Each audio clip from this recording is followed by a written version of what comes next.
Hi, it's Wasabi, welcome back to the channel. Battle today is on the Cliff map, and it's Biggles Flies again. He's in the M4A1 FL10, which is a tier 6 premium tank on the French line as a medium tank. And this tank came out last year, and as you can see, it's an M4 Sherman chassis, but with an AMX-13 series turret with a 75mm gun. So it's got the same auto-loading mechanism as the AMX 1375, 4 shells, and average damage I think is 135. Let's have a quick look.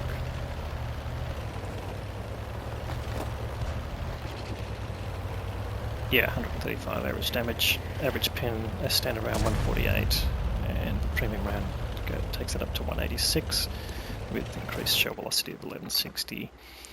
Now he's bottom tier in this game, tier 6, and the top tiers are tier 7s, particularly the T29's pretty awesome tanks for their tier, so they will be probably dominating if they are being played well.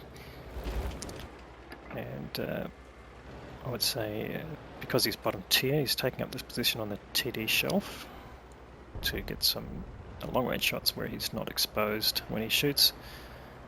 So you can see where the view range circles are. That shows the coverage, so anything that comes up to the front of the hill where that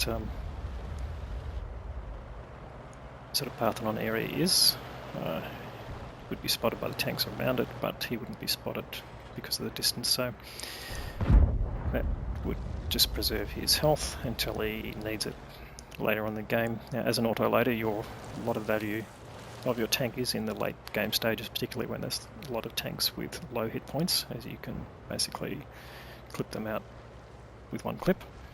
You can see the 4 shots at 135 is only 540 hit points of damage for the clip. So yeah, if you're facing a tank with 1,000 hit points, you could basically put 2 clips in, which means 1 clip in and then run away and put another clip in, which is a bit dangerous. And he's only got 810 hit points, so that's not something you want to muck around with at the early stages of the game. In any case, he's managed to get 1 kill out of that clip. I don't think he'll stay much longer. He's now got a lot of TDs behind him. In fact, he got hit by one of the TDs, probably firing what we thought was over him, so I wouldn't say that was a deliberate shot.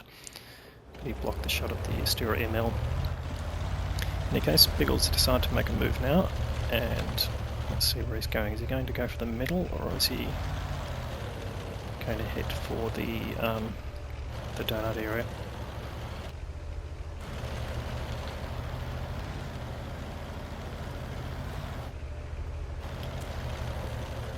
Now, so the tanks in the middle aren't spotting a whole lot.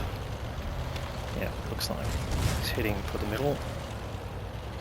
It takes a bit of a risk doing that, but as they've not spotted anything, he's probably got reduced chances of being spotted on the cross there, which, yeah, looks like that was successful. He certainly wasn't spotted. And he's got a few of his own team here already fighting against a Panther.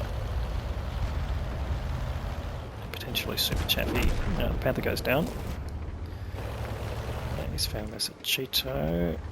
No, you can't see the Cheeto, but there is one of the enemy T29s. He does hit on that first shot, but doesn't penetrate. And he does quick blind fire there towards the TD shelf at the back where the enemy TDs sit, and straight away he's been spotted. He attracts the attention of Artie, and luckily he didn't take any damage, just tracked him, or did some track damage and stunned his crew. So he came off pretty lightly there. He's on the reload. There's a 40 TP that's been noticed down the bottom. Is he going to get a shot? Doesn't look like it. He's certainly not loaded yet. No, in fact it gets taken out. So still fairly close battle though. In terms of hit points, they're fairly even. Although they do have 2 tank advantage. He's got this nice hold down position here you can take, and Lowe's come up fairly high, and he's got the Cheeto there. He's been spotted as soon as he fired, and he gets 1 shot in, 2 shots in, and goes on the reload. He's picked up some spotting damage. He's just on the reload here. Doesn't want to come up too high. And you can take from the fact that he wasn't spotted till he fired fairly well, so that T29 doesn't see him, but then again, as soon as he fires, he does. He's going for the lower front plate, doesn't seem to get a hit in.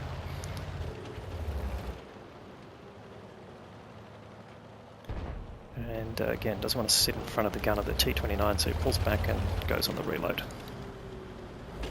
So again, just wise play here, being patient, using the terrain to your advantage. So he's got this hold down position you can back away quickly into, and just peeking up here, knowing that he's unspotted when he moves and until he shoots.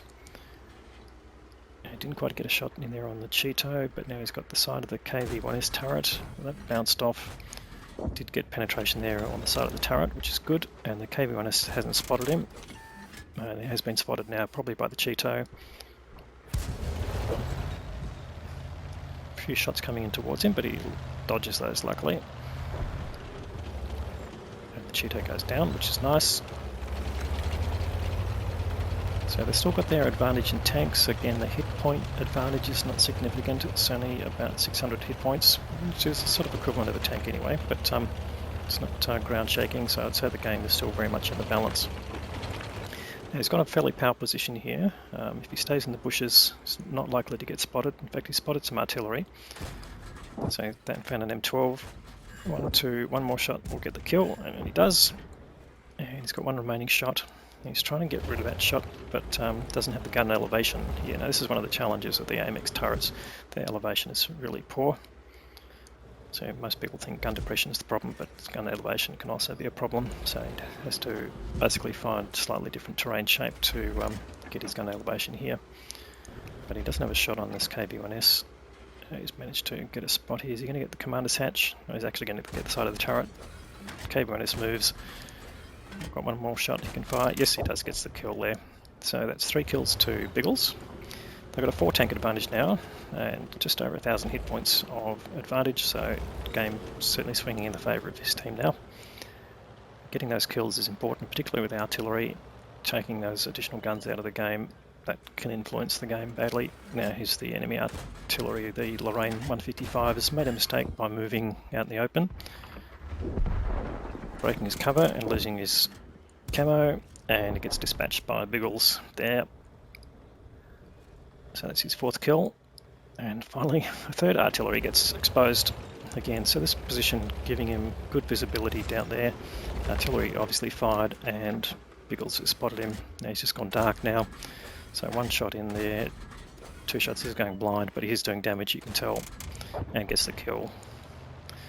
So 5 kills to Biggles, and this Jackson's come right behind, completely unaware. He's been spotted because he got hit by a T-78 who's up there on the TD shelf most likely, and that Jackson finally realising there's a tank right behind him. Biggles is still reloading, and he's just trying to get the gun elevation to point at the Jackson. He's getting 2 shots in. Is he going to sit there for a 3rd shot? Yes, he does, but he gets tagged by the Jackson again. That takes him down to 77 hit points. As my good friend Stewie JP would say, that's 76 more than he actually needs to stay in the game. But it's pretty uncomfortable to be one-shottable at any point in the game. And he got spotted again there by the Jackson, but no problem now because the artillery have all been taken out. In fact, by Biggles himself, so he knows that full well. There's no more artillery in the game, and he wants that Jackson to come after him. Where's the Jackson? He has come down. No, he hasn't come all the way down. He's just cleverly showing the top of his turret using his gun depression. Gets a hit there, but it says screen not penetrated. And I've got some new messages in the game. Now, I'm not even sure what that means. That typically means that there's some sort of mesh or similar sort of mechanism for heat shells, but he's firing armor piercing, so I'm not really sure what the relevance of that message is. But I'll do some research on that. In any case, game is now a foregone conclusion. It's going to be a win for Biggles' team. Biggles is a big part of that with 5 kills. He's got the most kills so far in the game. And he's got 2,000 hit points of damage done.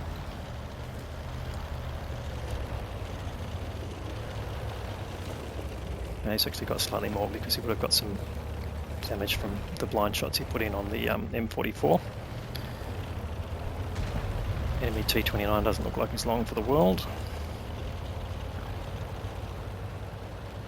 There'll just be that Jackson left, I would think, in a minute or so.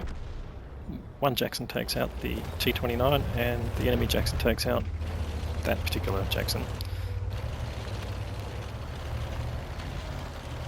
He's still there behind the hill, and Biggles can see if he can flank him. He's clearly been facing that direction. And that Jackson doesn't know that Biggles is coming down here, so can he trap and come around the corner? That's the question. Yes, no, he's not moving. Oh yes, he's starting to move. Okay, he's coming this direction, so Biggles just needs to wait for him to come around and get the side shot on him. Not many hit points left though. He gets the kill. That's 6 kills, and there's only one enemy vehicle left. That's the T78. Last seen, actually hasn't been spotted yet, but most likely on the TD shelf at the back. In fact, there he is. He's been spotted now. Will Biggles be able to get any shot on him? That's the question. Artillery's firing. He's certainly visible. He fires but doesn't hit anything. Artillery takes him down, and he's gone to the artillery. So that is the game. Biggles has got his top gun. Let's have a look at the detail. So that was an Ace Tanker Mastery badge there for Biggles. The top gun, as we saw, for the 6 kills, and he also picked up an unusual medal, or certainly not a common medal, the Dimitri's medal, which is for killing 3 enemy SPGs. Now we often see the Pascucci's medal there for killing 2, but he's managed to get 3, so that's a different medal there. 2292 hit points of damage. That was basically another 250 odd hit points of damage, so there must have been some low rolls on that M44. Finished on top with damage and also with experience for his team, 1408 base experience. Now as a bottom tier, you also pick up additional EXP just for shooting higher tier tanks and doing damage to them, so that would come out in his favour. On the enemy team, the T78 did 3000 hit points of damage, but didn't get a lot of extra experience, so that would indicate that he was feeding off other people's spotting.